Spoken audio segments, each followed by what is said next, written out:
Et à présent, la question des élections municipales et régionales. La Fondation internationale pour l'observation et la surveillance des droits de l'homme et la vie pacifique, en abrégé FIDOP, a présenté son rapport final relatif au scrutin du 2 septembre tenu en Côte d'Ivoire. En tant qu'observateur indépendant de ces récentes élections municipales et régionales, la structure a fait le point de plus de 300 de ses observateurs déployés sur toute l'étendue du territoire national. C'était ce mardi 5 septembre lors d'une conférence animée par les responsables de l'organisation. À Abidjan, donc, comme à l'intérieur du pays, le vote a débuté avec un retard parfois considérable et inquiétant.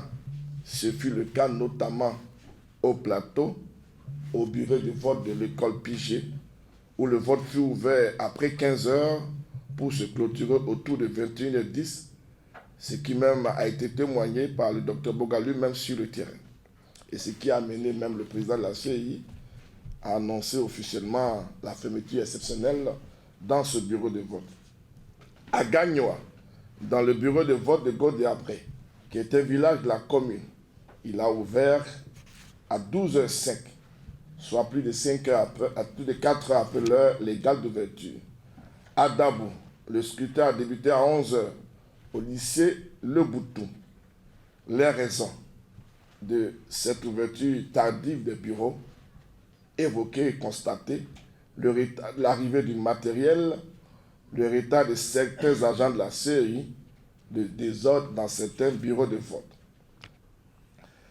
Dans plusieurs localités du pays, à Abidjan comme à l'intérieur, nous avons constaté des défaillances sur les tablettes, soit des défaillances techniques, soit des mauvaises manipulations par des agents. Recommandation de la FIDOP à l'issue du scrutin du 2 septembre en Côte d'Ivoire. A. Concernant le déroulement pratique du scrutin. La question du retard à l'ouverture du vote et du matériel électoral défaillant. Ceci est de l'entière responsabilité de la CEI parce que le retard est récurrent, élection après élection. B. Concernant des actes de fraude ou de violence. 1.